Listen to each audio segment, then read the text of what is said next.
আমি সরাসরি বিষয়ের মধ্যে প্রবেশ করছি, কারণ আমরা একটু সময় থেকে পিছিয়ে আছি। আমার আগে অমিতাভ স্যার অনেকটাই আমার কাজ সহজ করে দিয়ে গেছেন। কোন কোন বিষয়ে আমরা একটু ডিফিকাল্টি ফেস করি সেটা আমরা জানি। তার মধ্যে ফিজিক্স যেমন একটা, কেমিস্ট্রিরও কিছু কিছু পার্ট আছে। রসায়নের ছাত্র হিসেবে আমি জানি আমাদেরও অনেক কষ্ট করে অনেক জিনিস আয়ত্ত করতে হয়েছে, তোমাদেরও তাই করতে হয়। তো যার যেটা স্ট্রং হোল্ড, কোন চ্যাপ্টারে সব সাব টপিক আমাদের স্ট্রং হোল্ড হয় না, যার যেটা স্ট্রং হোল্ড সেখানে তাদের কনসেন্ট্রেট করতে হবে। সবসময় যে আমি প্রত্যেক বছর একই প্যাটার্নে কোয়েশ্চেন আসে না সেটা আমি জানি। আমার স্ট্রং হোল্ডে যদি আমার কোয়েশ্চেন আসে তাহলে আমি যেন আনসার করতে পারি, সেই কনফিডেন্সটা আমাদের থাকতে হবে। এইটা হচ্ছে একটা কম্পিটিটিভ এক্সামের মেইন পয়েন্ট। এবং আমি যদি কোনো কোয়েশ্চেন আনসার করি সেটা 100% কারেক্ট হচ্ছে, এই কনফিডেন্স নিয়ে আমাকে আনসার করতে হবে। এর থেকে বেশি আমি কিছু বলবো না। এখানে একটা কেমিস্ট্রি কোয়েশ্চেন সেট নিয়ে আলোচনা করা হবে। সাউন্ডটা বন্ধ করে দিন তো। বন্ধ করে দিচ্ছি, বন্ধ করে দিন।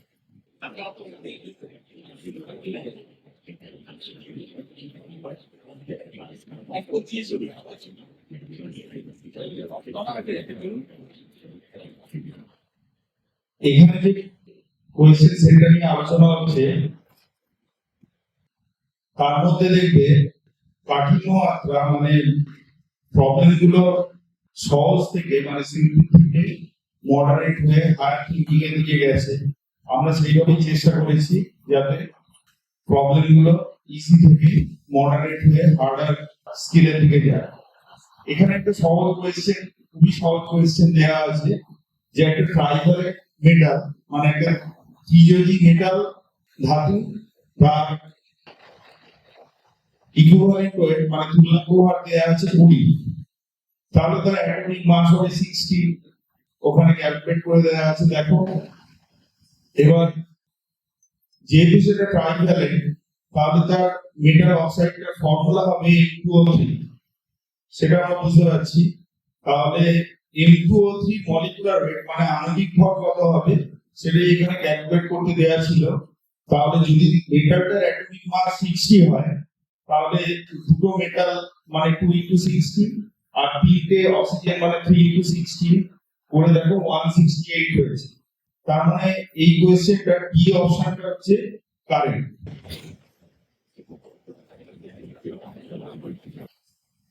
এবার দেখ আরেকটু সহজ থেকে কঠিনের দিকে গেলাম। হাইজেনবার্গ আনসার্টেনিটি প্রিন্সিপল আমরা পড়েছি অ্যাটমিক স্ট্রাকচারে। এখানে পড়া হয় কি যে del x * del t, মানে মোমেন্টাম আর পজিশনের যে আনসার্টেনিটি তার গুণফল, মানে প্রোডাক্টটা h/4π হবে। এখানে কোয়েশ্চেনটা কি বলা আছে? এখানে কোয়েশ্চেনটা বলা আছে যে পজিশন আর মোমেন্টাম দুটোর ভ্যালু সেম, তার মানে either del x * del x or del p * del t, বা দুটো যেহেতু সমান, সেটা যদি দুটো যদি মাল্টিপ্লাইড হয় তাহলে del x স্কয়ার বা del p স্কয়ার হয়। সেই জন্য আনসারটা আমি দিয়েছি যে del x = del p = √h/4π। এবার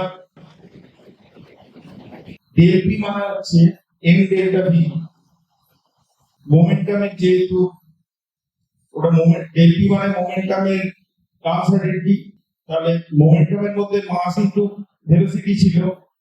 মাসের তো কোনো চেঞ্জ হয় না, ভেলোসিটি চেঞ্জ হয়, তাহলে ভেলোসিটিটা হয়ে গেছে del v, আর m delta v, del p মানে হচ্ছে তাহলে m ডেল্টা v, তাহলে m ডেল্টা v হচ্ছে 1/2 √h/π। এবার এইটা যদি ডিনোমিনেটরে চলে আসে তাহলে 1/2m √h/π হবে। কোন অপশনটা আছে দেখো, এখানে তার মানে সি অপশনটা কারেক্ট হবে। এইরকম ছোটখাটো প্রবলেম আমাদের কিন্তু মানে সরাসরি ফর্মুলা থেকে ডিডিউস করা যায়। এইরকম ছোটখাটো প্রবলেম কিন্তু আমাদের করতে অভ্যস্ত হতে হবে। ডিরেক্ট ফর্মুলাটা আমরা কিন্তু সবসময় পাবো না, বা ফর্মুলা বেস করে আমরা হয়তো প্রবলেম সলভ করতে পারবো না। ফর্মুলার একটা করোলারি যেটা অনুসিদ্ধান্ত বলা হয়, সেইটা কিন্তু আমাদের অনেক সময় প্রবলেমটা সলভ করতে হেল্প করে। এইটা একটা এক্সাম্পল দিলাম। এরকম আনসার্টেনটি বা ধরো ডি প্রবলেম ইকুয়েশন বা ডিফারেন্ট ফর্মস এর উপর অনেক রকম কোয়েশ্চেন আসে ঘুরিয়ে ফিরিয়ে, তোমরা কিন্তু সেটা প্র্যাকটিস করার চেষ্টা করবে।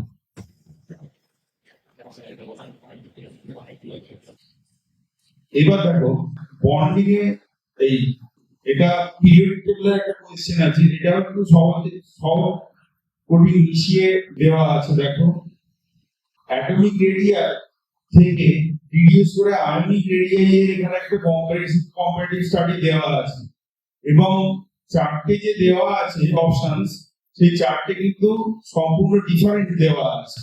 এবার তোমাকে ভাবতে হবে যে এই চারটের মধ্যে কোনটা কারেক্ট। চারটে অপশনস আছে, চারটে অপশনস কিন্তু একটাই ঘুরিয়ে ফিরিয়ে চারটে অপশন করা নেই, চারটে অপশনই আলাদা আছে। তার মধ্যে কোনটা কারেক্ট সেটা আমাকে বলতে হবে। প্রথমটা যদি দেখি তাহলে হাইড্রোজেনের তিনটে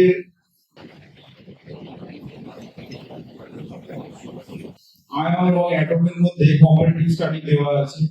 আমরা জানি অ্যানায়নের সাইজ সাধারণত অ্যাটমের থেকে বড় হয়ে যায়, সেইটা একদম যেখানে আনসার কি আছে সেখানে একটা পয়েন্ট আর একটা পয়েন্ট অ্যাড করলে ভালো হতো। যাই হোক, অ্যাটমের সাইজের থেকে অ্যানায়নের সাইজ বড় আর ক্যাটায়নের সাইজ ছোট হয়, এটা কিন্তু আমরা আগে থেকেই জানি। সেই জন্য উপরের প্রথম অর্ডারটা নিশ্চয়ই কারেক্ট নয়, কারণ এই ক্লাসের সাইজ এইচ এর থেকে ছোট হওয়ার কথা। সেকেন্ডটায় দেখো, সেকেন্ড অপশনটায় Na প্লাস আছে, মানে সোডিয়াম থেকে Na প্লাস এর রেডিয়াস ছোট হবে। F মাইনাস আর O2 মাইনাস এর মধ্যে এইখানে কি পয়েন্ট দেওয়া আছে দেখো, যে হায়ার চার্জ যত হবে অ্যানায়ন তত সাইজটা বড় হয়ে যাবে। তাহলে O2 মাইনাস এর সাইজ F মাইনাস এর চেয়ে বড় হবে, আর Na প্লাস ক্যাটায়ন হওয়ার জন্য তার সাইজ তো ছোট ছিল। তাহলে বি অপশনটাই কারেক্ট হবে। অন্য অপশনগুলো যদি আমরা দেখি, দেখবে ওখানে F মাইনাস সি অপশনটা F মাইনাস O2 মাইনাস এর চেয়ে কখনোই বড় হবে না, আর ডি অপশনটা N3 মাইনাস ছিল, সেটা সাইজ অবশ্যই ক্যাটায়নের থেকে বড় হবে। ওই জন্য অন্য ডিস্ট্রাক্টর গুলো মানে যেটা আনসার সে ছাড়া যে আরো তিনটে পয়েন্ট দেওয়া আছে সেই তিনটে ভ্যালিড থাকছে না, সেই জন্য এখানে বি অপশনটাই কারেক্ট হবে। আনসারটা কিন্তু এখানে দেওয়া নেই, ইচ্ছা করে আমি দিইনি, আনসারটা আমাদের রিডিউস করতে হবে। পরের কোয়েশ্চেনে যদি যাই, মলিকুলার অরবিটাল থিওরি ওপরে এখানে একটা কোয়েশ্চেন আছে। দেখো এমো থিওরি আমরা সবাই পড়ি, এমো থিওরিতে ডিফারেন্ট এমো ডায়াগ্রামস আঁকা হয়, কিন্তু N2 আর O2 তার দুটো ডায়াগ্রাম যখন আঁকা হয় তখন দেখবে সিগমা 2pz আর পাই 2px এই দুটো কিন্তু দেখবে পজিশন চেঞ্জ করে ফেলেছে নাইট্রোজেন আর অক্সিজেনের ক্ষেত্রে। কেন হয় আমরা কি জানি? কেউ কি জানি? যারা জানো একটু হাত তুলো তো। নাইট্রোজেন আর অক্সিজেনের কেন এমো ডায়াগ্রাম ডিফারেন্ট হয়ে যায়, কোন আইডিয়া আছে? আমরা কিন্তু কম্পিটিটিভ এক্সাম দিতে যাবো, আমাদের এই আইডিয়া গুলো থাকতেই হবে। এমো ডায়াগ্রাম শুধু আঁকলে হবে না, আঁকারও এখানে প্রয়োজন নেই, কারণ তোমাকে কম্পিটিটিভ এক্সামে এমো ডায়াগ্রাম আঁকতে না, তোমাকে এমো ডায়াগ্রামের উপর ক্রিটিক্যাল অ্যানালিসিস টাইপেরই কোয়েশ্চেন দেবে দিলে। এখানে একটা কি ফিচারস আমি লিখে দিয়েছি, সেটা হচ্ছে নাইট্রোজেন আর অক্সিজেনের ইলেকট্রোনেগেটিভিটির অনেকটা ডিফারেন্স আছে, এবং নাইট্রোজেনের মধ্যে sp মিক্সিং যেটা সেটা অনেক বেশি হয়, সেই কারণে সিগমা 2pz নিচে নেমে যায়। এই কি ফিচারসটা আমাকে N2 আর O2 যে ইমো ডায়াগ্রাম, তার যে ডিফারেন্সটা বুঝিয়ে রাখতে হবে। এখান থেকে দেখবে আরেকটা অন্য অ্যাসপেক্ট তুলে ধরা হয়, সেটা হচ্ছে কোনটা ডায়াম্যাগনেটিক কোনটা প্যারাম্যাগনেটিক, সেখানে এই ফিচার্সটাই কাজে লাগে।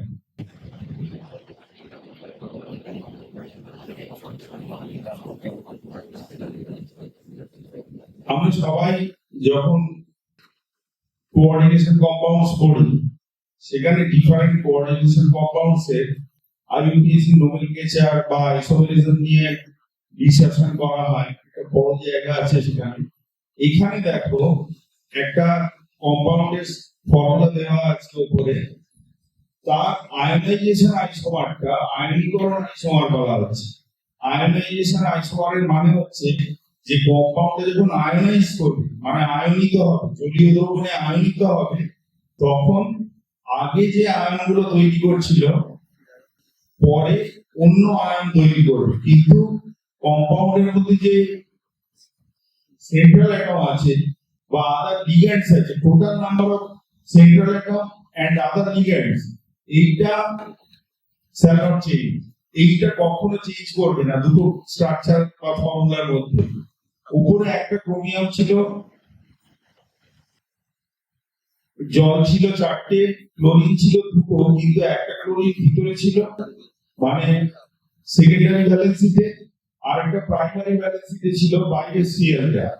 কিন্তু বাকি যে স্ট্রাকচার গুলো সেগুলো যদি লক্ষ্য করো, সেখানে দেখবে এরকম করতে করতে সিএল আর NO2 কোথায় একটা জায়গায় চেঞ্জ হয়ে গেছে, জায়গা চেঞ্জ হয়েছে, কিন্তু সিএল আর NO2 টোটাল নাম্বার কিন্তু সেম আছে। লক্ষ্য করো ভালো করে, সি যে ফর্মুলাটা, সি ফর্মুলাটার মধ্যে লক্ষ্য করো যে সিএল আর NO2, বাইরে সিএলটা ভিতরে ঢুকে গেছে, তারপরে সিএল2 হয়ে গেছে, আর ভেতরের NO2টা বাইরে চলে এসেছে। তাহলে এখানে সি অপশনটা হবে কারেক্ট। এই যে here NO2 minus is replaced by CL minus ion, এই কথাটা লেখা আছে। এর পরের কোশ্চেনটা যাই। পরে কম্প্রেসিবিলিটি ফ্যাক্টর বলে গ্যাসের মধ্যে একটা জিনিস, গ্যাস চ্যাপ্টারে একটা জিনিস পড়া হয়। গ্যাসের মধ্যে তো অনেক কিছুই আছে, গ্যাস চ্যাপ্টারের মধ্যে লস আছে বা অন্য জিনিস আছে। তার মধ্যে কম্প্রেসিবিলিটি ফ্যাক্টর একটা ইম্পর্টেন্ট পয়েন্ট, যাকে জেড দিয়ে রিপ্লেস করা হয়। জেড এর ভ্যালু হচ্ছে TB by NRT. Ideal gas যখন হয় তখন টিবি ইকুয়ালস টু, যেহেতু এনআরটি হয় তাহলে TB by NRT equals to 1। এবার আইডিয়াল গ্যাস থেকে যারা ডেভিয়েট করে সেটা টেম্পারেচার প্রেসারের উপর ডিপেন্ড করে। আইডিয়াল গ্যাস থেকে যদি ডেভিয়েট করলো তাহলে জেড কখনো লেস দ্যান 1 হতে পারে, কখনো গ্রেটার দ্যান 1 হতে পারে। এখানে কোয়েশ্চেনটা দেওয়া আছে, যদি জেড লেস দ্যান 1 তাহলে ফলন কি দাঁড়াবে?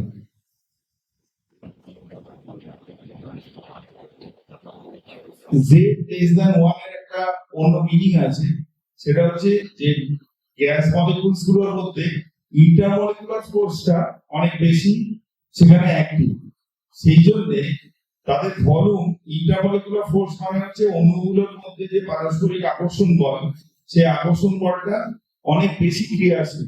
তাহলে পারস্পরিক আকর্ষণ বল যদি অণুর মধ্যে ক্রিয়াশীল হয়, তাহলে যে গ্যাসের আয়তন, সেই আয়তনটা অনেক সংকুচিত হয়ে যাবে।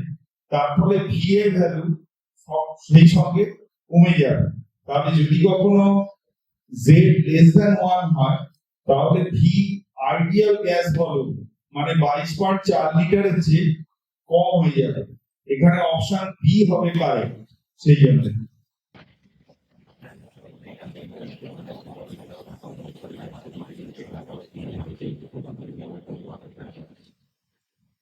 আনসার কিটা একটু সিট করে গেছে বালিকে, তো বোঝা যাচ্ছে মোটামুটি।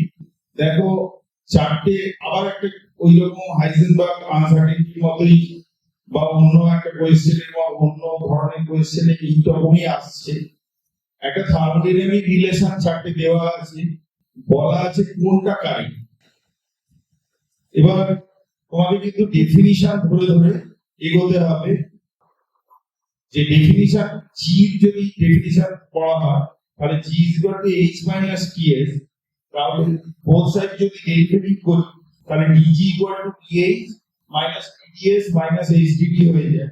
এবার h equal to dv যেহেতু, তাহলে তার যদি both side ডেরিভেটিভ করি তাহলে dh equal to du plus pdv plus vdp হয়ে যায়। এবার ফার্স্ট সেকেন্ড লয়ের কম্বিনেশন থেকে d equal to tds minus pdv, তাহলে এটা ওখানে যদি সাবস্টিটিউট করা হয় ইকুয়েশন 2 তে, তাহলে ক্যান্সেলেশনের পর দেখো tds plus vdp হবে।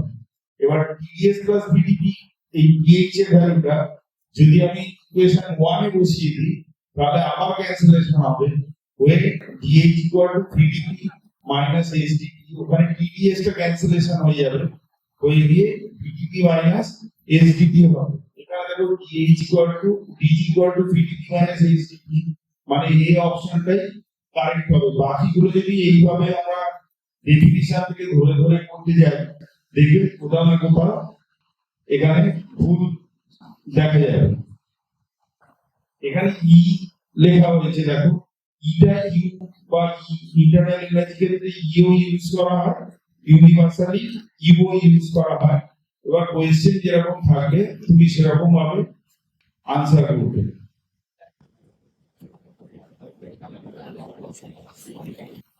কোয়েশ্চেনটা একটু পড়তে অসুবিধা হতে পারে, কোয়েশ্চেন তোমাদের আগে দেওয়া আছে যেহেতু, সেই জন্য কোয়েশ্চেনটা একটু তোমাদের রেফারেন্স থেকে দেখতে পারো।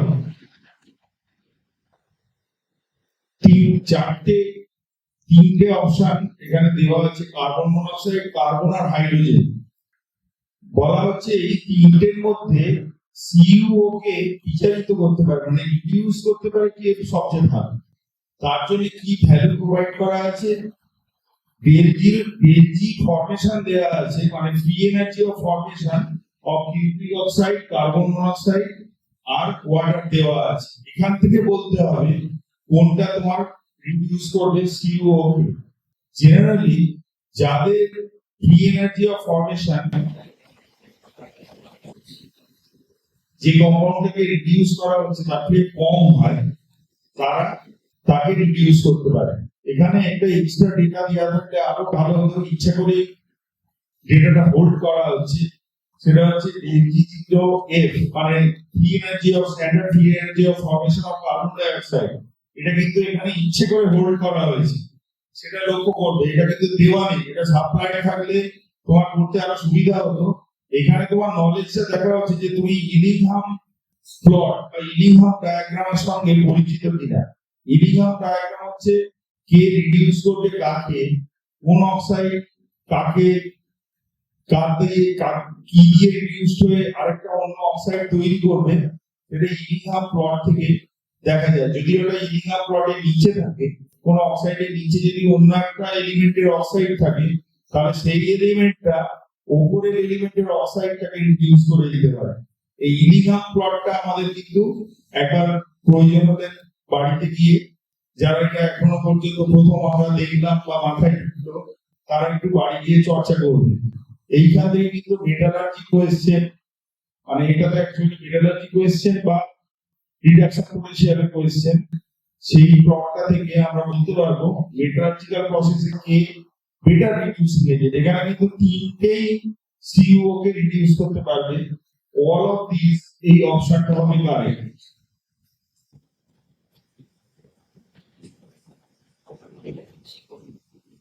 একটা নাস্ট ইকুয়েশনের প্রবলেম এখানে দেওয়া আছে, একটা হাফ সেল, মানে একটা ইলেকট্রোড দেওয়া আছে, সেই ইলেকট্রোডটা এখানে রিডাকশন পোটেনশিয়াল, মানে ইলেকট্রোডটা পোটেনশিয়াল বার করতে হবে, কত হবে। নাস্ট ইকুয়েশনে আমরা জানি equals to E0 minus RT by NF করে ln, উপরে থাকে রেট বাই নিচে অক্স থাকে। তাহলে এখানে হাফ রিঅ্যাকশনটা লেখা নেই, সেটা হাফ রিঅ্যাকশনটা লেখা হবে হাফ Cl2 প্লাস E থেকে হবে একটা Cl মাইনাস, মানে একটা Cl অ্যাটম থেকে অ্যাটম একটা ইলেকট্রন নিয়ে Cl মাইনাস হবে। এখানে নাম্বার অফ ইলেকট্রনস মানে n, যেখানে n টা আছে RT বাই NF এ, ওখানে n equals to 1, RT value বসানো হয়েছে স্ট্যান্ডার্ড ভ্যালু 25 ডিগ্রি সেন্টিগ্রেড বা 298 কে বসানো হয়েছে, আর এফ এর ভ্যালু বসানো হয়েছে। বসিয়ে ক্যালকুলেশনটা করা হয়েছে। ক্যালকুলেশনটা একটু নাম্বারসাম, ক্যালকুলেশন কিন্তু আমাদের ক্যালকুলেটর তো অ্যালাউড নয়। তাহলে ক্যালকুলেশন থেকে আমি কি করে ওই ভ্যালুটা কার কাছাকাছি হবে সেইটা কি করে বুঝবো, এইটা একটু আমাদের কিন্তু জাজমেন্টাল থাকতে হবে। কারণ এখানে দেখা যাচ্ছে যে একটা লগের ভ্যালু আসছে ln, log to the base এর একটা ভ্যালু আসছে যেটা একের থেকে কম। তাহলে একের থেকে কম যদি হয় তাহলে লগ ওই ln ভ্যালুটা মানে লগ টু দি বেস এর ভ্যালুটা নেগেটিভ হচ্ছে। এবার নেগেটিভ নেগেটিভে পজিটিভ হয়, ওটা 1.36 এর সঙ্গে অ্যাড হবে। এবার অ্যাড তো হয়ে দুটো ভ্যালু, তার মানে এখানে তিনটে ভ্যালু হয়ে যাবে। 1 পয়েন্ট মানে একটা ভ্যালু বাদ গেল, সি অপশনটা বাদ চলে গেল, কারণ 1.36 ওটা হবেই না।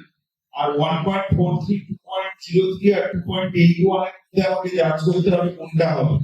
1.36 এর সঙ্গে এমন একটা বিরাট ভ্যালু অ্যাড হবে না, ওখানে যেহেতু ডেসিমালের সব মাল্টিপ্লিকেশন আছে, তাহলে কখনোই 1.36 থেকে ওটা অ্যাড হয়ে বেড়ে 2.03 2.81 হবে না।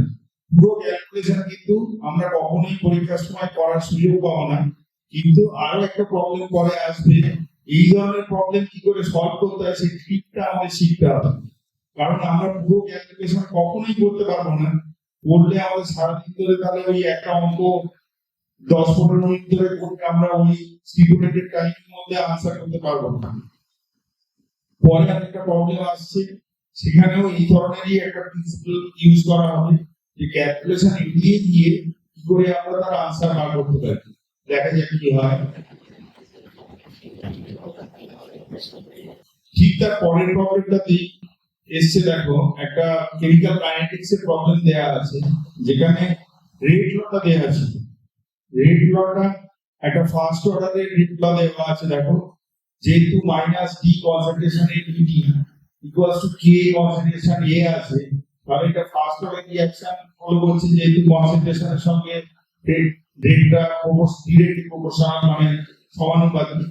সেইখানে বলা ছিল যে যখন t is equal to 1/k হবে, আমি ওই রেট লয়ের একটা অন্য নিচে যখন এখানে আনসার কি আছে একটা অন্য ফর্ম নিয়েছি, ln AT/A0 equals to -KT। সেখান থেকে আমি দেখো রিডিউস করেছি, যখন t is equal to 1/k হবে তখন e to the power -k into t ছিল, k into t এর জায়গায় 1/k বসিয়েছি, তাহলে e to the power k into 1/k হয়ে e to the power -1 হয়েছে। e to the power -1 মানে 1/e, তাহলে আনসার হবে কনসেন্ট্রেশন অফ A0/E। তাহলে দেখো যে চারটে অপশন আছে, তার এই অপশনটা হবে কারেক্ট, বাকি অপশন এটা পুরোটা ক্যালকুলেট না করে অনেক সময় বলে দিতে পারবো যে কোনটা কারেক্ট অপশন।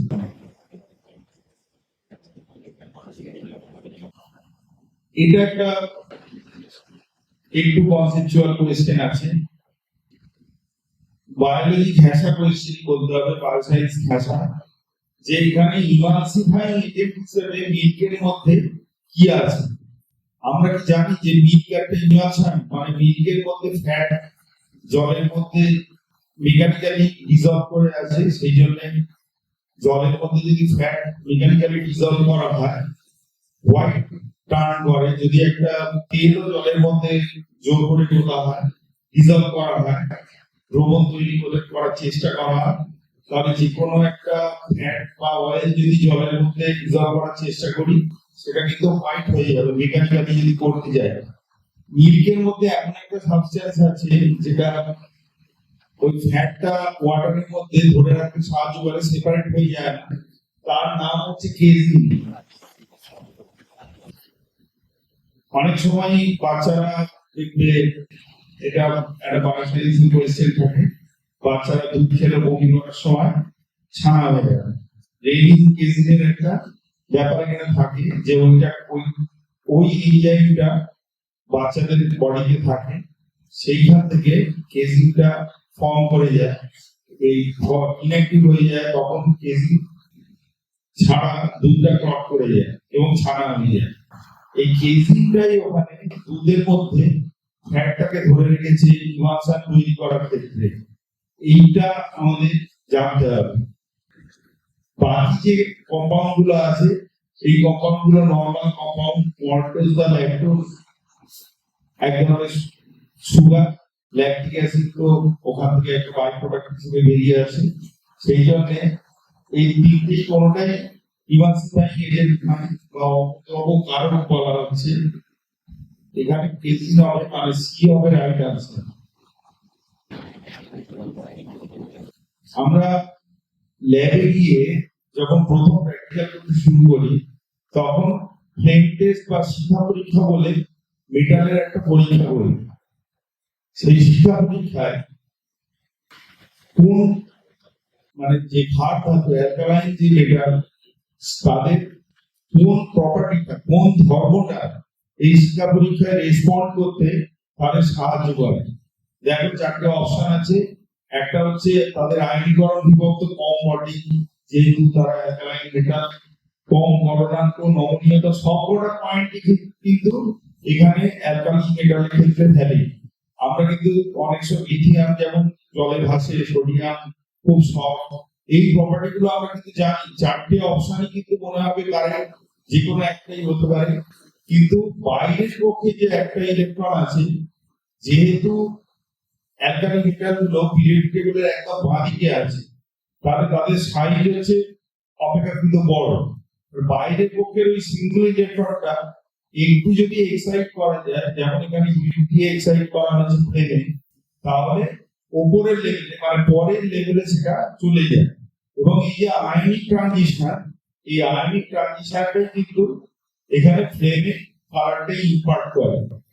এই আয়নিক ট্রানজিশন পরে আর একটা কোয়েশ্চেন আসছে, একটা অ্যানিলিনের অক্সিডেশন আসছে। যে কোনো কালারিং যে সমস্ত কম্পাউন্ড কালার ইম্পার্ট মানে কালার কম্পাউন্ড আমরা দেখতে পাই, সেখানে একটা কিন্তু আয়নিক ট্রানজিশনের ব্যাপার থাকবে। যেমন অনেক সময় আমরা বলি যে সন্ধিগত মৌল ট্রানজিশন মেটাল গুলো সব কালার কম্পাউন্ড তৈরি করে, তাদের কিন্তু ওই ইজি আর টিউজির মধ্যে মানে ডি এর দুটো সেলের মধ্যে ট্রানজিশন হয়। এখানেও সেরকম একদম আউটারমোস্ট সেলের ইলেকট্রনটা এখানে কিন্তু জাম্প করে বা হিট এনার্জি পেলে বাইরে চলে যায়। তারপর যখন ফিরে আসে তখন একটা ডেফিনিট ওয়েভলেন্থে লাইট ছেড়ে সে ফিরে আসে। এবার প্রত্যেকটা কম্পাউন্ডের ক্ষেত্রে সেই ওয়েভলেন্থ বা তরঙ্গ দৈর্ঘ্যটা ফিক্স। সেই কারণে এক একটা এলিমেন্ট এক এক রকম কালার দেয়। দুটো এলিমেন্ট সেম কালার দিচ্ছে, কখনোই এটা হবে না।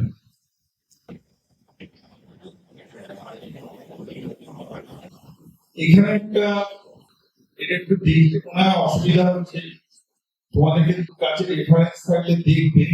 এখানে একটা টেবিল দেয়া আছে, এর আনসারটা আমি আনসারটা ইচ্ছে করে তৈরি করিনি। টেবিলটা একটা আমি পড়ে দিচ্ছি, বুঝতে পারবে।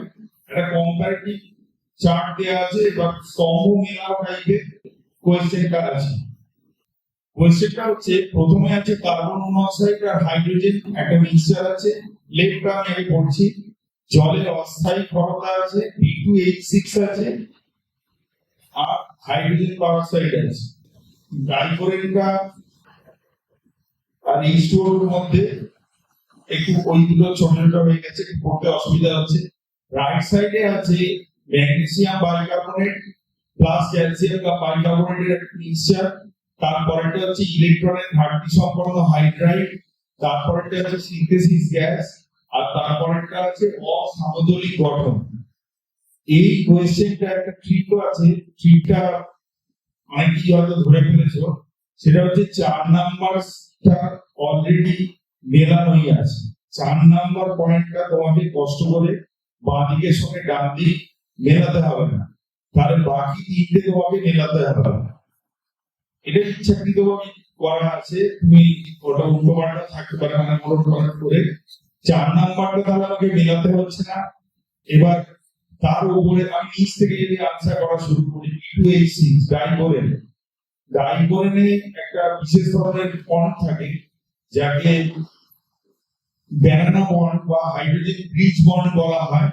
সেই বন্ডটায় বিএইচবি যে বন্ডটা, সেখানে তিনটে সেন্টার আছে কিন্তু ইলেকট্রন আছে দুখানা। এইখানে এইটা 3 সেন্টার 2 ইলেকট্রন বন্ড বলা হচ্ছে বিএইচবি যে ব্রিজ বন্ডটা, ওইখানে কিন্তু ইলেকট্রনের ঘাটতি আছে। তাহলে B2H6 হচ্ছে ইলেকট্রনের ঘাটতি সম্পন্ন হাইড্রাইড। তাহলে সি এর সঙ্গে 2 নাম্বারটা ম্যাচ করবে। আর জলের অস্থায়ী ক্ষরতা, আমরা জলের ক্ষরতা যদি স্থায়ী অস্থায়ী ক্ষরতা সম্বন্ধে একটু ধারণা থাকে তাহলে জানবে যে যে কোনো জলের মধ্যে যে সমস্ত কার্বনেট বা বাইকার্বনেট লবণ দ্রবীভূত থাকে, সেটা সামান্য উত্তাপনে ধীরে গিয়ে কার্বন ডাইঅক্সাইডে বেরিয়ে যায়। আর সেই ধাতুটার হাইড্রোক্সাইড জলের নিচে থেকে জল ফোটাতে পাত্রের তলায় একটা সাদা রঙের আস্তরণ পড়ে যায়। অনেক দীর্ঘদিন ধরে একটা পাত্রে ফোটানো হচ্ছে, তাহলে জলের যেটা ফোটানো হচ্ছে সেই পাত্রটার মধ্যে নিচে একটা কোটিং হয়ে যাচ্ছে, একটা সাদা আস্তরণ পড়ে যাচ্ছে। সেটা হচ্ছে যে মেটাল গুলো আছে, ক্যালসিয়াম বা ম্যাগনেসিয়াম বা অন্যান্য মেটাল, তাদের হাইড্রোক্সাইড গুলো নিচে থিতিয়ে পড়ে, আরো হিটিং হয়ে সেগুলো অক্সাইডও হয়ে যেতে পারে। সেইটা শক্ত একটা কোটিং হয়ে নিচে পড়ে যায়। এবার ওই তাহলে 3 নাম্বার জলের অস্থায়ী ক্ষরতা, তার সঙ্গে ম্যাচ করছে ওয়ানটা। তাহলে সিনথেসিস গ্যাস উপরে যেটা আছে CO প্লাস H2, এই মিক্সচারটাকে সিনথেসিস গ্যাস বলে। তাহলে A এর সঙ্গে 3 হবে, B এর সঙ্গে হবে 1, A এর সঙ্গে 3 আর B এর সঙ্গে 1 কোথায় আছে সেটা দেখতে পেলে, আর B এর সঙ্গে 4, তাহলে C এর সঙ্গে 2 হবে। এখানে C অপশনটা হচ্ছে কারেক্ট। এই ধরনের তোমাকে একটু বসে বসে একটু জাজ করতে হবে যে কোন অপশনটা কারেক্ট। এরকম তো বিধি মিশিয়ে থাকবে। এইটা একটা তোমাকে উদাহরণ হিসেবে দিলাম। এটা তুলনামূলক একটা সহজতম মেধাবী আছে না, মার্কস হয়তো এটা বেশি থাকতে পারে, একই জায়গায় 2 থাকতে পারে, কিন্তু তোমাকে বসে বসে জিনিসটা করতে হবে। পরেরটা দেখো, একটা জার্মান বিজারণ সব কোয়েশ্চেন আছে। এটা মোটামুটি একটা ডিবেট কোয়েশ্চেন আছে। সেটা হচ্ছে একটা অ্যালকালাইন মিডিয়াম মানে ক্ষারীয় মাধ্যমে যদি KMnO4 জারক হিসেবে কাজ করে, আমরা জানি KMnO4 তিনটে মাধ্যমেই জারক হিসেবে কাজ করতে পারে: অ্যাসিড মাধ্যম, প্রসম মাধ্যম আর ক্ষারীয় মাধ্যম। আমাকে কিন্তু প্রত্যেকটা মাধ্যমে রিঅ্যাকশনটা কি হচ্ছে, এই হাফ রিঅ্যাকশনটা মানে MnO4 মাইনাস যে অর্ধ বিক্রিয়াটায় অংশগ্রহণ করছে, সেই অর্ধ বিক্রিয়াটা জানতে হবে। দুটো অন্তত আমাকে জানতেই হবে, একটা হচ্ছে KMnO4 আর একটা হচ্ছে K2Cr2O7। এই দুটো হাফ রিঅ্যাকশন গুলো মানে যখন জারক হিসেবে কাজ করবে ডিফারেন্ট মিডিয়াম, মানে অ্যাসিডিক মিডিয়াম, অ্যালকালাইন মিডিয়াম বা নিউট্রাল মিডিয়াম, তার হাফ রিঅ্যাকশন গুলো জানলেই এখানে দেখা যাচ্ছে আমি অ্যালকালাইন মিডিয়ামের হাফ রিঅ্যাকশনটা আনসার কিতে লিখে দিয়েছি যে MnO4 মাইনাস রাইট সাইডে এসে MnO2 তৈরি করে, সেই জন্যই এখানে আনসার হবে বি। তাহলে অন্য যদি অল্টারনেটিভ কোয়েশ্চেন থাকে তাহলে সেখানেও আমরা ওইরকম হাফ রিঅ্যাকশন থেকে বলতে পারবো যে অ্যাসিডিক মিডিয়াম বা নিউট্রাল মিডিয়ামে যদি KMnO4 রিঅ্যাক্ট করে তবে কি তৈরি হয়।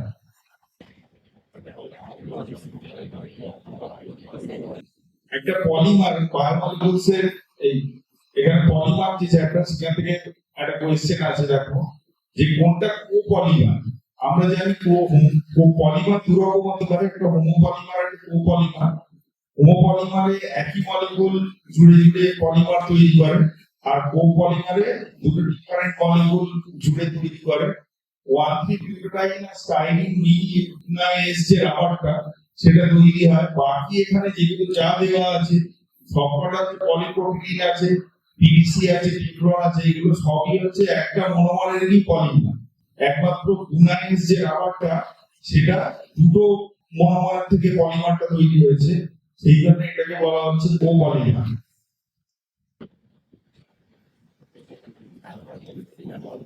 এবার দেখো একটা বেসিক কনসেপ্টের কোয়েশ্চেন আসছে, সেটা হচ্ছে সমতলিক বিন্দু বলে একটা জিনিস পড়া হয়। প্রোটিন, পেপটাইড বা যে কোনো অ্যামিনো অ্যাসিডের সমতলিক বিন্দু বা আইসোইলেক্ট্রিক পয়েন্ট বলে একটা জিনিস পড়ানো হয়। আইসোইলেক্ট্রিক পয়েন্ট তার সংজ্ঞাটা একটু অন্যরকম। সেই সংজ্ঞাটা বা ডেফিনিশনটা যদি আমরা পড়ি তাহলে বলা হচ্ছে যে পিএইচ এ ওই যে প্রোটিন বা অ্যামিনো অ্যাসিডের কথা ডিসকাস করা হচ্ছে, একটা ইউটিউবের মধ্যে একটা ডেফিনিট পিএইচ এ ওই প্রোটিন বা অ্যামিনো অ্যাসিডটা রাখলাম বা তার সলিউশন রাখলাম, এবং ক্যাথোড অ্যানোড দিয়ে যদি ইলেকট্রোফোরেসিস করি মানে তড়িৎ চলন করি, তাহলে ওই ডেফিনিট যে প্রোটিন বা অ্যামিনো অ্যাসিডটা নিয়েছি ইউটিউবে, সেটা নাইদার ক্যাথোড নর অ্যানোড মুভমেন্ট হবে, মানে কোনো দিকেই সেটা যাবে না, সেটা যে পয়েন্টে ছিল মানে মিড পয়েন্টে থেকে যাবে, তাকে বলা হচ্ছে সমতড়িৎ বিন্দু। একটু বায়োকেমিক্যাল অ্যাসপেক্ট আছে কোয়েশ্চেনটার মধ্যে। এবার সমতড়িৎ বিন্দু বলা হচ্ছে অ্যালানিনের 6.1, তার মানে পিএইচ যদি 6.1 হয় তাহলে ক্যাথোড আর অ্যানোড কোনো দিকেই সেটা মুভ করবে না, মানে হিস্টোরিক থাকবে। তার মানে তার স্ট্রাকচার হবে একদম নিচের স্ট্রাকচারটা, মানে ডি স্ট্রাকচারটা হচ্ছে তার জুইটার আয়নিক স্ট্রাকচার। এখানে সমতড়িৎ বিন্দু আর জুইটার আয়ন দুটো ধারণা মিশিয়ে কোয়েশ্চেনটা উত্তর করতে হবে। পিএইচ যদি 10 হয় মানে যদি অ্যালকালাইন হয়ে যায় তাহলে কি হবে, তাহলে তার হাইড্রোজেন আয়নটা এক্সেস হাইড্রোজেন কোথায় আছে, মানে জুইটার আয়ন গুলো যদি জুইটার আয়ন নিচে দুটো জুইটার আয়নিক স্ট্রাকচারের মতো লেখা আছে, একদম নিচের স্ট্রাকচারটা কারেক্ট, তার উপরে স্ট্রাকচারটা একটু ঠিক করে দেওয়া আছে যাতে মিসগাইডেড হয়। NH3 প্লাস দেওয়া আছে, NH3 প্লাসের উপর একটা এক্সট্রা প্রোটন বসে আছে। যদি এর মিডিয়ামটা অ্যালাইন হয়ে যায় মানে pH 6.1 এর চেয়ে বেশি হয়ে যায়, তাহলে ওই হাইড্রোজেনটা বেরিয়ে যাবে, H প্লাসটা ওই প্রোটনটা বেরিয়ে গিয়ে পি স্ট্রাকচারটা নেবে। সেই জন্য এখানে অ্যালকালাইন মিডিয়ামের স্ট্রাকচারটা হবে বি, কিন্তু একই সঙ্গে যদি pH 6.1 এর কম হতো তাহলে কি হতো, একটা প্রোটন এক্সট্রা অ্যাড হতো জুইটার আয়নে, তা অ্যাড হতো না ডি স্ট্রাকচারটা মানে সি ডবল মাইনাস যদি একটা এইচ প্লাস অ্যাড হতো তাহলে ওটা সি ডবল এইচ হয়ে যেত, তখন কিন্তু অ্যাসিডিক মিডিয়ামের উত্তরটা কিন্তু তখন সি হয়ে যেত। বুঝতে পারছি? এখন অ্যালকালাইন মিডিয়াম আছে বলে জুইটার আয়ন থেকে একটা এইচ প্লাস বেরিয়ে গেছে, দিয়ে বি ফর্মুলাটা নেবে, কিন্তু যদি একটা এইচ প্লাস অ্যাডেড হয়ে যায় জুইটার আয়নে তাহলে অ্যাসিডিক মিডিয়াম মানে 6.1 এর চেয়ে যদি pH আরো কম হতো তাহলে কিন্তু সি হয়ে যেত স্ট্রাকচারটা।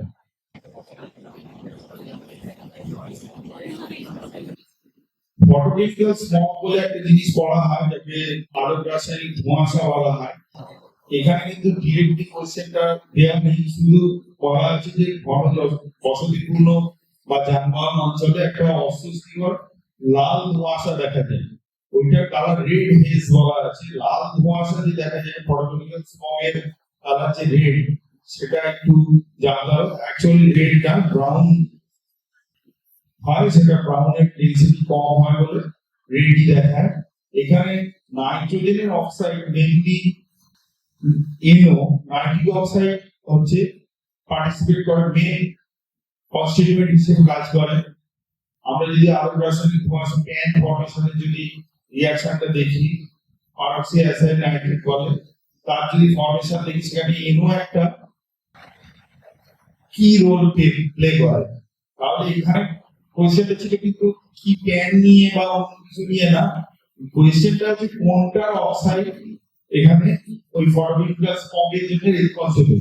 চারটে অপশন ছিল নাইট্রোজেন, সালফার, হাইড্রোকার্বনস আর কার্বন। আমরা নাইট্রোজেন, সালফার, কার্বনের ডাইরেক্ট অক্সাইড হয়, কিন্তু হাইড্রোকার্বনের অক্সাইড বানাচ্ছে। হাইড্রোকার্বন যদি কখনো অক্সিজেনের সঙ্গে রিঅ্যাক্ট করে তাহলে কার্বন মনোক্সাইড বা কার্বন ডাইঅক্সাইড এবং ওয়াটার ভেপার ফর্ম করে, তাহলে ওই দুটো এখানে রেসপন্সিবল নয়।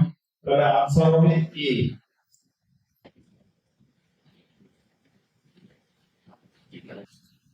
অর্গানিকে আমরা একটা বেসিক কনসেপ্টে SN1 SN2 বিক্রিয়া করে থাকি। SN1 SN2 কারা রিঅ্যাকশনে পার্টিসিপেট করে কি করে না, এই ধরনের কোয়েশ্চেন তো আসি। তিনটে বা চারটে অপশন দেওয়া রইল, কি SN1 দেবে কি SN2 দেবে। এখানে একটা ক্রিটিক্যাল থিংকিং এর কোয়েশ্চেন দেওয়া আছে, একটু হায়ার অর্ডার থিংকিং এর। তিনটে কম্পাউন্ডের স্ট্রাকচার আমরা নিশ্চয়ই দেখতে পাচ্ছি। এবার বলা আছে যে SN1 এর অর্ডার কি হবে। প্রথম কম্পাউন্ডটা নিয়ে একটু আলোচনা করা যায়। সেটা হচ্ছে প্রথম কম্পাউন্ডটা কিন্তু আমি এখানে একটা সারফেসে মানে ভালো দেখাবে বলে সমান করে এগিয়ে দিয়েছি একটা হেক্সাগন। প্রথম কম্পাউন্ডটা কিন্তু কখনোই প্ল্যানার কম্পাউন্ড নয়, ওইটা সবসময় একটা পরে আরো হায়ার লেভেলের কেমিস্ট্রি যখন স্টিরিও কেমিস্ট্রি পড়া হবে তখন জানতে পারবেন এটা 3D স্ট্রাকচারে থাকে, মানে পার্লার স্ট্রাকচার বলে, 3 ডাইমেনশনাল স্ট্রাকচারে থাকে। এবার এইটা তোমাদের জানার এইটুকু জানলেই হবে যে ওই ধরনের যে সাইক্লোহেক্সাডাইন টাইপের, এখানে সাইক্লোহেক্সাডাইনের নিচে একটা ও দেয়া আছে, কম্পাউন্ডটা পাল্টে গেছে, কিন্তু তা সত্ত্বেও ওই যে সাইক্লোহেক্সাডাইন ওই ধরনের যে হেক্সাগোনাল স্ট্রাকচার সেগুলো কখনোই প্ল্যানার স্ট্রাকচার হয় না, 3D স্ট্রাকচার হবে। 3D স্ট্রাকচার হলে রেজোনেন্স কখনো বা সংস্পন্দন যাকে বাংলায় বলে রেজোনেন্স কখনো কম্পাউন্ডের মধ্যে কাজ করে না। এই রেজোনেন্স যে 3D তে কাজ করে না সেইটা আমরা জানি কিনা, সেইটা তোমরা জানো কিনা, এটা জানার জন্য এখানে কোয়েশ্চেনটা দেয়া আছে। এখানে কিন্তু বিটা রেজোনেন্স হওয়ার কথা, বিআরটা যদি বেরিয়ে যায় তাহলে মাথায় একটা প্লাস হবে, ওই কার্বোক্যাটায়নটার বেশি স্টেবিলিটি হওয়ার কথা, কারণ অক্সিজেনের দুটো লোন পেয়ার ওখানে কিন্তু বুস্টিং করবে, ওইটা থ্রু এই কনজুগেটেড রেজোনেন্স হবে হয়ে ওইখানে প্লাসটাকে নিউট্রালাইজ করার কথা। কিন্তু যেহেতু ওটা 3 ডাইমেনশনাল স্ট্রাকচার, এই জন্য প্রথম কম্পাউন্ডটা থেকে যে কার্বোক্যাটায়নটা তৈরি হবে সেই কার্বোক্যাটায়নটা কনজুগেশন দিয়ে স্টেবিলাইজ হবে না, লেস স্টেবিলাইজ হবে। সেই জন্য ওর SN1 করার ক্ষমতা সবচেয়ে কম হবে। এবার বাকি দুটো রইল, বাকি দুটোর মধ্যে বিআর যদি বেরিয়ে যায় অবশ্যই ওই মাথায় একটা করে প্লাস হয়ে কার্বোক্যাটায়ন হবে, তাহলে ওই কার্বোক্যাটায়নটা সেকেন্ড কম্পাউন্ডের কার্বোক্যাটায়ন থেকে থার্ড কম্পাউন্ডে যে কার্বোক্যাটায়ন তৈরি করবে তার স্টেবিলিটি অনেক বেশি হবে, কারণ দুদিক থেকে ডাবল বন্ড ওটা কনজুগেটেড সিস্টেমটা গিয়ে প্লাসটাকে নিউট্রালাইজ করবে। তাহলে থার্ড কম্পাউন্ডটা সবচেয়ে ভালো SN1 রিঅ্যাকশনে পার্টিসিপেট করবে কম্পেয়ার টু সেকেন্ড কম্পাউন্ড। তাহলে অর্ডারটা হবে 3, মানে 1 হচ্ছে সবচেয়ে কম, মানে নরমাল অর্ডারে এবারে কম্পাউন্ডে দেওয়া আছে 1 লেস দ্যান 2 লেস দ্যান 3 হবে। তার মানে এই অপশনটা হচ্ছে এখানে কারেক্ট।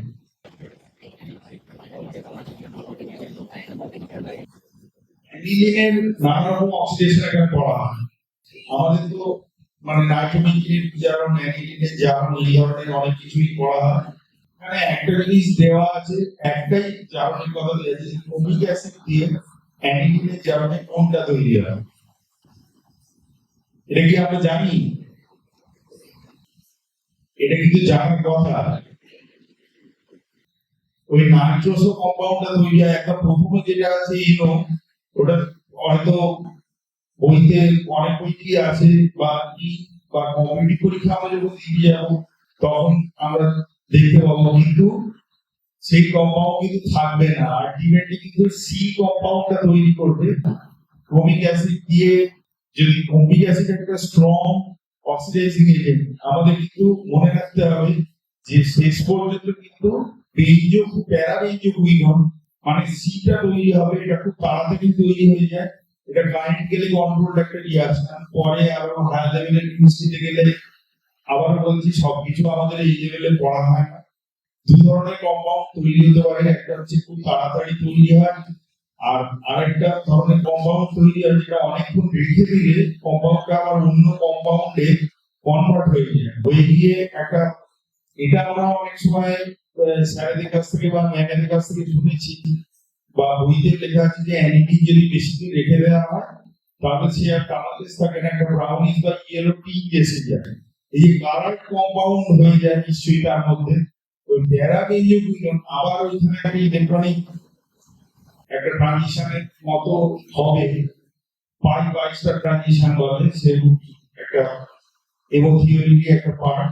ওই প্যারাবেঞ্জোকুইননের মধ্যে ওই ট্রানজিশনটা হয় বলে প্যারাবেঞ্জোকুইনন কিন্তু কালার কম্পাউন্ড।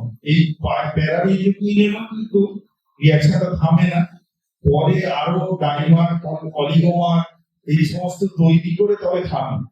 শেষ পর্যন্ত কিন্তু যদি অন্ধকারে অ্যানিলিন না রাখা হয় তাহলে কিন্তু আর কম্পাউন্ডে অ্যানিলিন থাকে না, অন্যান্য কম্পাউন্ডের একটা সমাহার হয়ে যায়। সেই জন্য অ্যানিলিন কখনো কালারলেস থাকে না। দেখবি যতই তাকে যত্ন করে রাখা থাকে ল্যাবরেটরিতে, বারবার বার করা হয়, ইউজ করা হয়, আবার হয়তো অন্ধকারে ঢুকিয়ে রাখা হয়, 2-4 বছর পরে দেখা যাবে সেই অ্যানিলিনটা আর কালারলেস নেই। লাস্ট একটা কোয়েশ্চেন আছে, দেখো যদি কোয়েশ্চেনটা এত ঘন ঘন আমরা কি রিঅ্যাকশন বা কি বৃত্তান্ত যদি নাও বুঝি, আমরা শুধু এটাকে একটা যদি প্রতিস্থাপন বিক্রিয়া বা সাবস্টিটিউশন রিঅ্যাকশন হিসেবে ধরি, তাহলে আই আর সিএল তার জায়গায় সিএন বলতে হচ্ছে মূল কথা। এবার আই এবং সিএল দুটোই কি রিপ্লেসড হয়ে যাবে, না একটা রিপ্লেসড হবে, না হলে কোনটা কোথায় রিপ্লেসড হবে, না সিএন একটা নতুন জায়গায় ঢুকে বসে থাকবে? এই জিনিসটা আমাদের ধারণা আছে কিনা এইটা জানার জন্য SN1 SN2 ঘুরিয়ে ঘুরিয়ে আসবে সবসময়, যেহেতু ওরা বেসিক কনসেপ্ট কেমিস্ট্রি মানে অর্গানিক রিঅ্যাকশনের বেসিক কনসেপ্ট হচ্ছে SN1 SN2। এবার সেই কনসেপ্ট থেকে এখানে এসেছে ওইটা। দেখো যে সিএল যেটার সঙ্গে জুড়ে আছে ওটা একটা sp3 হাইব্রিডাইজড কার্বন, তাহলে সিএল যদি বেরিয়ে যায় তাহলে ওইখানে কিন্তু ওই বাইরের যে ভিতরে যে ডাবল বন্ড সেই কিন্তু ওকে স্টেবিলিটি দিতে পারে। সেই জন্য আইটা কিন্তু directly related in the benzene ring, মানে আই কখনোই রিপ্লেস হবে না। আর এই দুটো থাকার জন্য তার পাশে একটা সিএন ঢুকে যাবে, মানে ডি অপশনটা কিন্তু কখনো কারেক্ট হবে না। সেই জন্য এখানে কারেক্ট অপশন হচ্ছে বি, সিএলটা রিপ্লেস হবে। দুটোই কখনো সাইমালটেনিয়াসলি রিপ্লেস হবে না, মানে প্রথম প্রোডাক্টটা হবে না। আই কারণ আই কখনো রিপ্লেস করতে পারে না, তাহলে সি প্রোডাক্টটা হবে না। আর সিএন একটা নতুন করে ওখানে ইনকর্পোরেটেড হবে, সেই অপশন নেই। কারণ আয়োডিন ওখানে একটা স্টেরিক হিন্ড্রেন্স তৈরি করবে, যেহেতু একটা লার্জ অ্যাটম স্টেরিক হিন্ড্রেন্স বানাচ্ছে, সে আর তার পাশের পজিশনটা কাউকে ঢুকতে দেবে না তার বড় পজিশনের বড় আয়তনের অ্যাটমিক ভলিউমের জন্য। সে একটা ইনকামিং যে নিউক্লিওফাইল তাকে কিন্তু আটকাবে। সেই জন্য ফোর্থ অপশনটা কারেক্ট হবে না, কারণ বি অপশনটা হচ্ছে কারেক্ট অপশন। এবার যদি তোমাদের কোনো প্রশ্ন থাকে বলবে, কারণ এর পরের ক্ষেত্রে বলার জন্য আরো স্যারেরা অপেক্ষা করছেন, কারণ এই দুটো সাবজেক্ট আরো সাবজেক্ট আছে।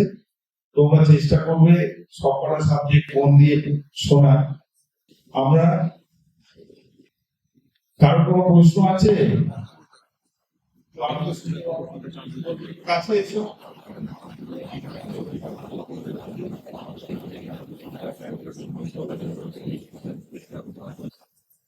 দেখি প্রশ্ন নিয়ে আসছে।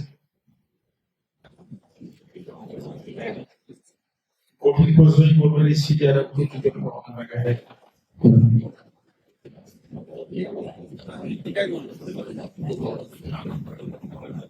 স্যার ওই 38 কোয়েশ্চেনটাতে অপশনটা বি হবে। কোনটা বলো? ওটা ওই আপনি বললেন না যে স্প্রেটা তো অ্যান্টি অ্যারোমেটিক হবে। কোশ্চেন নাম্বারটা বলো। 38 তো এটা কোনো নাম্বার নেই।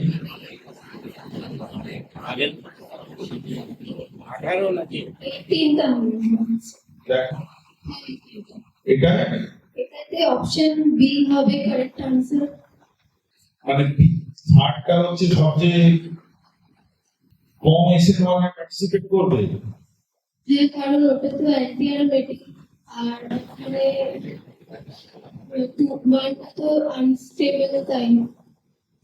আচ্ছা দেখবে, তুমি একটু দেখবে আনসার বি হবে, অনেক জায়গায় লেখা আছে, তুমি আর একটু যাচ করো। কেমিস্ট্রি কিন্তু অনেক ভাবে আনসার করা যায়, আমিও জানি ওটা বি হবে, অনেক বইতে লেখা আছে।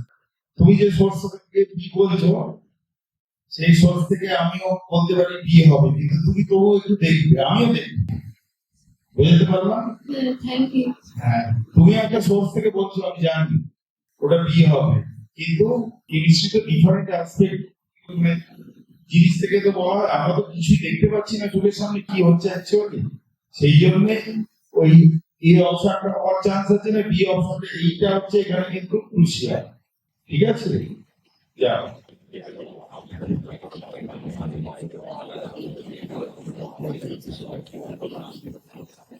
ঠিক আছে, সবাইকে ধন্যবাদ। আমরা